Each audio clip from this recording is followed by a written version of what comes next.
Ini dia Acer Swift Go 14 AI yang udah pakai Intel versi Lunar Lake sekarang. Udah jelas selain kencang tapi efisiensi juga yang udah tinggi pula. Cuma mungkin beberapa kali gue udah bahas di video gue selalu bilang daripada kenceng doang terus ya harus efisiensi juga. Nah, gue yakin juga beberapa dari lu masih belum paham lah maksud efisiensi itu apa dan harus kayak gimana. Jadi gue kasih tahu dulu ya biar lu paham maksud gue nantinya, oke? Efisiensi itu bukan berarti ya kata halusnya dari kata lemot. Itu salah besar. Efisiensi itu sebenarnya seberapa daya yang dikeluarin dan ya yang didapat itu juga maksimal.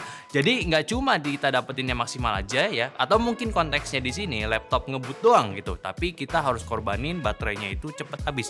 Enggak ya. Kalau udah efisien ya artinya laptop ini tetap bisa ngebut, tapi baterai ataupun daya yang dikeluarin itu hanya sebatas cukup, bukan boros. Nah, paham ya? Dan gua udah pakai ini laptop selama 2 mingguan ya. Dan gimana pendapat gua? Overall gua senang aja ya karena hampir semua kebutuhan kerja gua bisa dipenuhin di sini. Kayak yang udah gua sebut di awal, Acer Swift Go 14 AI ini ya pakai prosesor dari generasi Lunar Lake. Tepatnya Intel Core Ultra 7 258V dan ini udah sepaket sama Intel Arc Graphics yang 140V. Yang gua rasain sendiri performance grafisnya ini udah jauh lebih beda dibanding Intel Integrated GPU yang lama dan sekarang performance grafisnya mereka makin mature lagi. Buat kerja kreatif ringan sampai gaming santai udah kerasa lebih dipakai. Dan dari sisi memori, dari penyimpanannya juga, laptop ini pun juga nggak pelit. Langsung dikasih 32GB RAM, LPDDR5X dan SSD NVMe sampai 1TB. Buat kerja berat, buka banyak aplikasi sekaligus sampai ngurus file besar, semuanya aman. Tapi perlu catat juga, khusus prosesor Intel Lunar Lake, arsitekturnya itu dibuat menyatu sama RAM dan juga GPU-nya. Langsung satu paket sama prosesornya. Artinya, opsi upgrade RAM di sini udah nggak ada dan slot tambahan juga buat storage-nya nggak dikasih. Jadi kalau mau upgrade satu-satunya opsi ya cuma ganti SSD bawaan. Untungnya SSD bawaan di laptop ini udah kencang banget. Di pengetesan Crystal Diskmark, kecepatan sequential rate-nya itu bisa tembus kisaran 6900 Mbps. Sementara sequential write-nya itu ada di sekitar 5500-an Mbps. Dengan performance storage kayak gini, bootingnya lebih cepat, buka aplikasinya instan dan mindahin file besar ataupun project berat nggak perlu pakai nunggu lama lagi. Dan di titik ini kelihatan jelas ya, mesin ini emang bukan buat ngejar angka benchmark yang tinggi. Memang fokus utamanya itu lebih ke user experience-nya. Karena seperti yang kita tahu, kebanyakan laptop Windows itu performance-nya langsung turun begitu nggak dicas, baterainya mungkin masih aman, tapi performance-nya udah berasa ditahan. Paling mentok juga sekitar 10 jam. Itu pun sering kompromi di respons dan juga kestabilannya. Nah di sini, ini ceritanya beda nih. Di pemakaian sehari-hari gua, laptop ini beneran nunjukin karakter Lunar Lake yang efisien. Dipakai kerja seharian, ngetik, browsing, ya banyak tab gitu, editing ringan sampai meeting online itu masih jauh dari kata ngos-ngosan. Secara klaimnya, Acer bilang baterainya ini bisa lebih dari 20 jam. Dan dari pengalaman gue sendiri, angka itu masih masuk akal. Bukan 20 jam sambil bengong, tapi 20 jam buat kerja yang beneran kepake.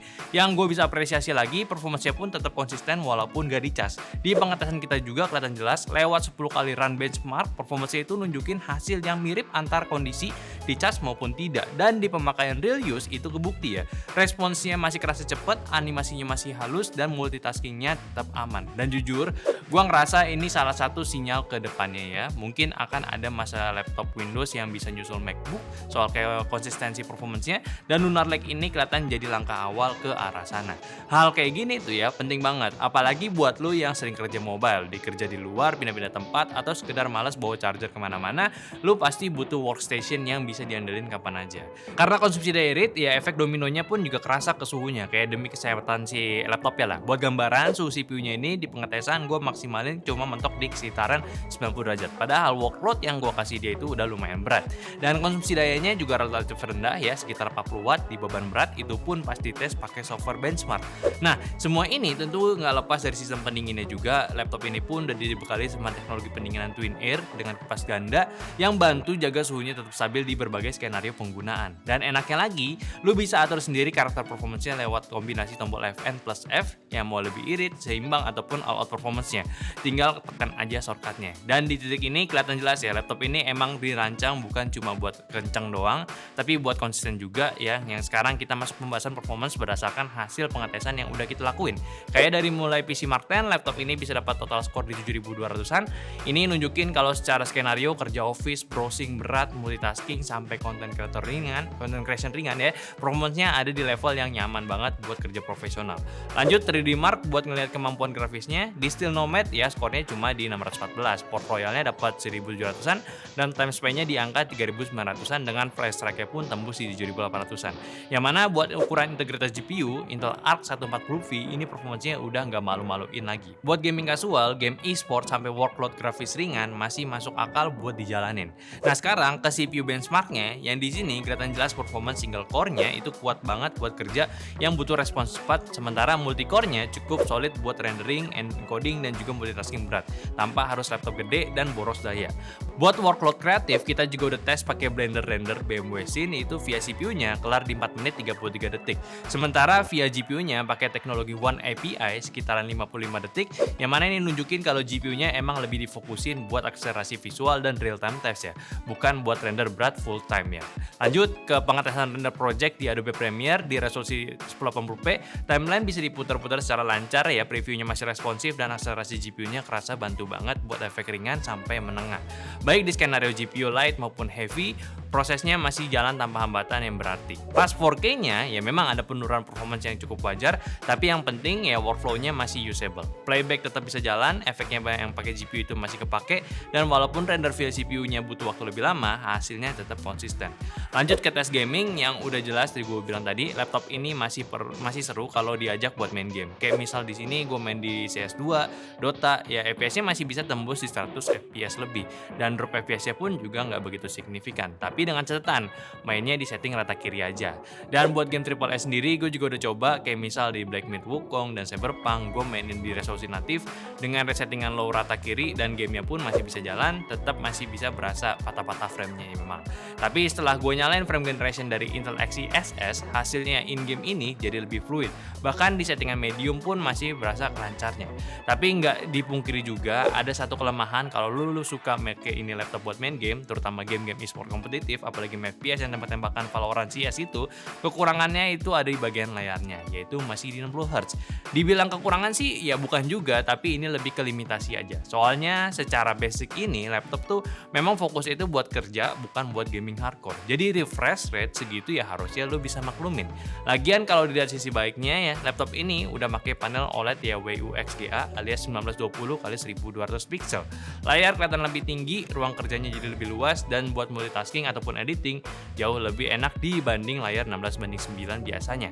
Dari sisi visual, panelnya OLED udah nggak usah ditanya lah kualitasnya kayak gimana, karena udah pasti bagus dan warnanya yang tajam bakal memanjakan mata lo juga. Akurasi warnanya juga nggak main-main karena udah sampai 100% di CP3 plus dukungan display SDR TrueBlack 500. Teruntuk pekerja di bidang kreatif apalagi profesional ranahnya, standar kayak gini harusnya sih udah wajib dan fardu ain lah ya.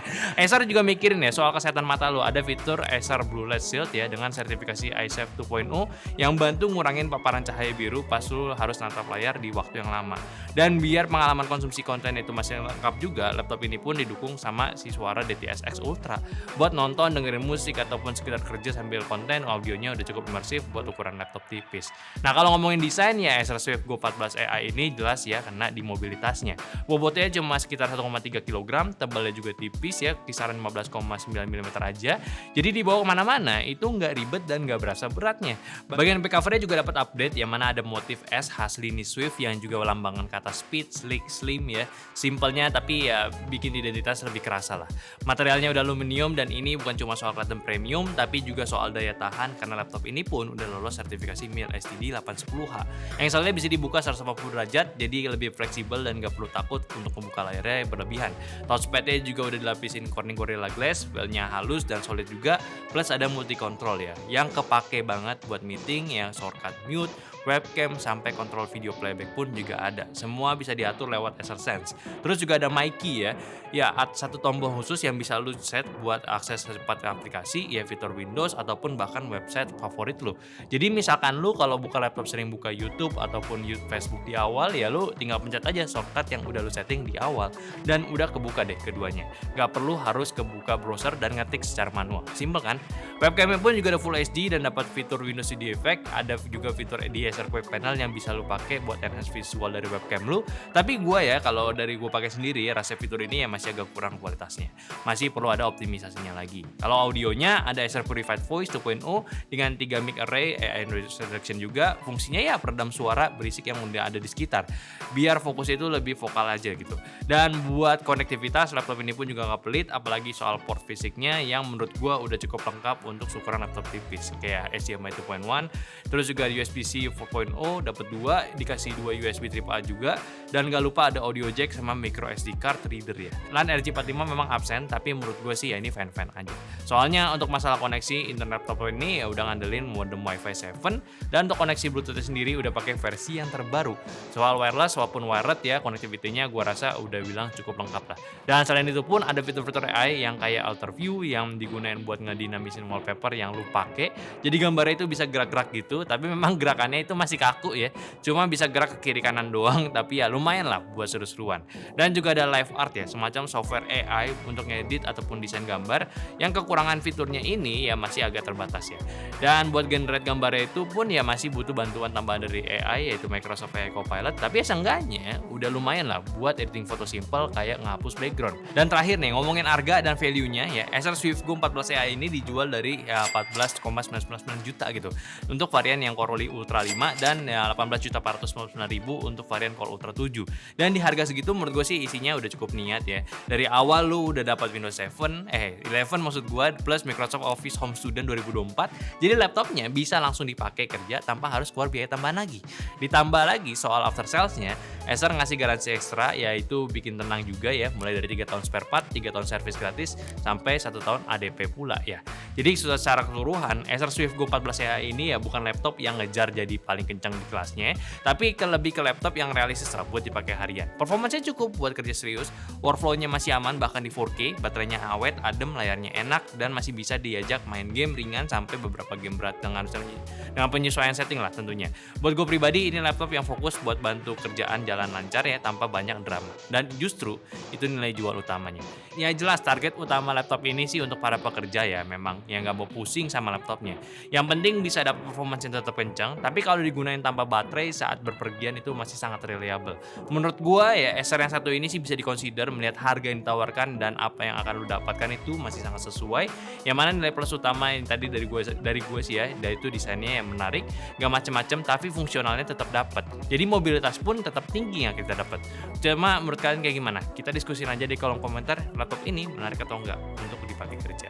Dan seperti biasa kalau kalian tertarik mau beli laptop ini pun juga cek aja YouTube Shopping kita ataupun cek di deskripsi karena kita udah pilih link terbaik buat kalian. Dan follow semua juga sosial media kita ada di Instagram, TikTok, Facebook, Discord yang semua link di deskripsi. Dan terakhir sampai jumpa di video nyata selanjutnya. Bye bye.